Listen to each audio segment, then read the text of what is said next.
There comes a point in life when we must pause and ask ourselves, what am I still carrying that no longer serves me? After 55, we are not the same people we once were. We have walked through storms, celebrated victories, loved deeply, and lost painfully. Yet, somewhere along this journey, we have also collected things that quietly rob us of peace. They do not announce themselves with noise. They hide in the corners of our homes, in the folds of our minds, in the spaces between our relationships. We tell ourselves, it's just how life is now. But is it? Or have we simply gotten used to the wait? You see, happiness after 55 is not something we have to go searching for in faraway places. It is not hidden in new possessions or locked inside the next big plan. It is already here, beneath the layers of unnecessary burdens. And the truth is, we do not need to add more things to feel alive. We need to remove what no longer belongs. But here is the warning. Time is not limitless anymore. If we wait too long, we risk carrying these heavy things right to the end of our days. And that is why today's message is not about theory. It is about urgency.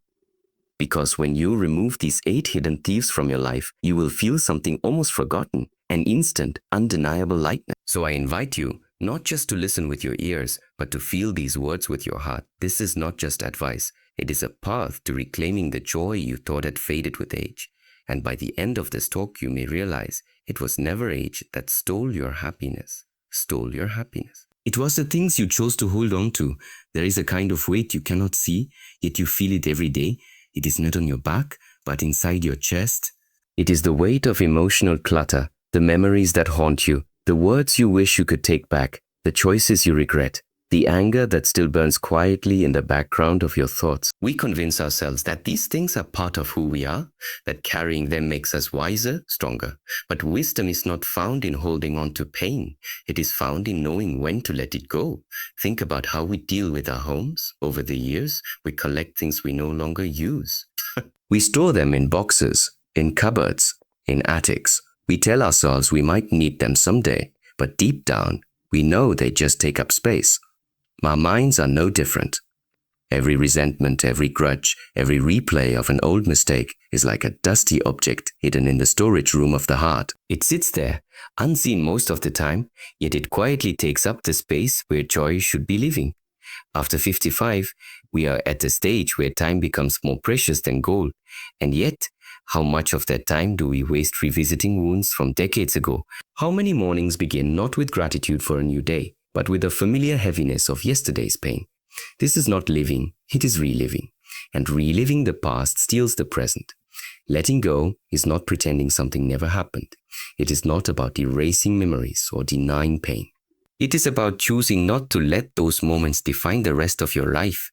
It is deciding that the argument you had years ago will not be the shadow that follows you every day. It is saying to yourself, I have carried this long enough. It is time to set it down. The truth is, some people will never apologize. Some situations will never be made right. Some chapters will remain messy and incomplete. And that is okay. Life is not a perfectly written book. It is a collection of moments, both beautiful and broken. If you keep waiting for every wrong to be righted, before you allow yourself to feel peace, you will wait forever. But if you decide, here and now, to forgive, not because they deserve it, but because you deserve freedom, you will feel something change within you. This is what makes emotional decluttering so powerful. It is not about changing the past, it is about reclaiming the present. Every time you choose to release an old hurt, you make space for laughter, for love, for moments that truly matter. You lighten your steps, your breath, your very being. And when you finally set down the weight you have carried for years, you will realize the truth. You were never tired because of your age. You were tired because of your burdens. Look around your living space for a moment in your mind. Every shelf, every corner, every drawer tells a story. Some items remind you of love, of laughter, of moments you cherish. But if we are honest, many of the things surrounding us are not treasures. They are leftovers from another time, objects we once thought we needed, but now only collect dust. And without realizing it, these possessions are not just filling our homes, they are crowding our minds. Our outer environment has a direct connection to our inner world. When our space is cluttered, our thoughts all follow the same pattern: scattered, restless, heavy. The more things we hold on to, the more energy it takes to manage them. We clean them, move them, organize them, and yet we rarely ask if we even need them anymore. What if, instead of constantly adding more, we dare to remove what no longer serves us? Decluttering is not simply about making a room look neat. It is an act of liberation. Every item you choose to let go of is one less thing pulling at your attention, one less reminder of a version of yourself that no longer exists. It is choosing to create space, not just physically but emotionally. Space where light can enter, where peace can breathe, where your mind can finally rest. You see, possessions have a strange way of holding on to us. We keep things out of guilt, out of habit, or out of fear that we might need them someday. But in reality, they often hold us in the past. And life after 55 should not be a museum of everything you want. It should be a garden that you tend carefully, keeping only what truly adds beauty, meaning, and joy. When you walk into a room that is free from excess, you can feel the difference immediately. Your breathing slows. Your mind feels lighter. There is a quiet clarity that rises within you because you are no longer surrounded by reminders of unfinished business, unused objects, or old versions of yourself. And in that space, happiness can settle naturally, like sunlight in an open room. There comes a time in life when we must ask ourselves a very difficult question. Who in my life truly brings me peace, and who quietly steals it? After 55, the value of time becomes clearer than ever. We understand, perhaps for the first time, that our days are not endless. Every hour spent in the company of someone is a part of our life that we will never get back. And yet, many still allow people into their circle who drain their energy, dull their spirit, or keep them trapped in cycles of negativity. We often mistake loyalty for love. We think that because we have known someone for decades, because they are family, or an old friend, or a long-standing colleague, we must endure their presence, even if they diminish our happiness. But what we forget is that longevity does not always equal value. A relationship's history does not guarantee its worth in the present. Some people were meant to walk with us for a season, not for a lifetime. Toxic relationships are not always loud or dramatic. Sometimes they are subtle, a constant undertone of criticism, a refusal to listen, a habit of making you feel guilty for having needs. Or perhaps it is the friend who only calls when they want something, never when they simply wish to give.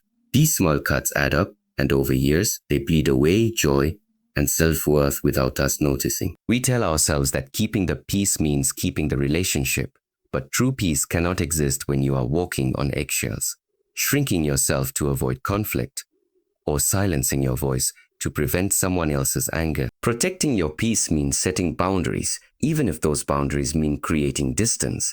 And yes, this can be painful. Letting go of certain people can feel like losing a part of yourself. You will question whether you are being unkind, whether you are making a mistake. But here is the truth. Preserving your own happiness is not selfish. It is necessary. If you spend your days surrounded by people who drain your spirit, you will have nothing left to give to the ones who truly love and appreciate you. Imagine your life as a garden.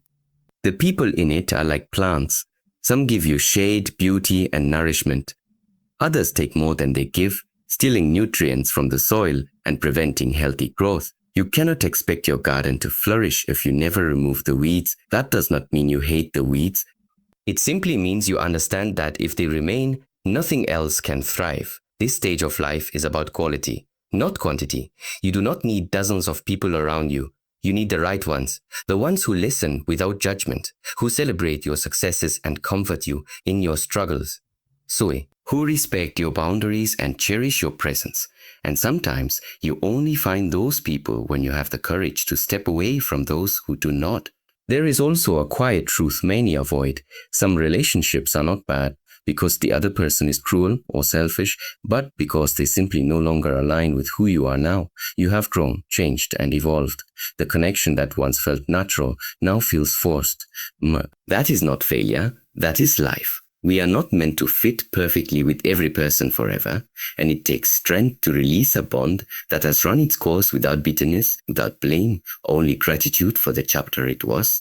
When you choose to remove negative, draining, or unaligned relationships, you open up an incredible gift.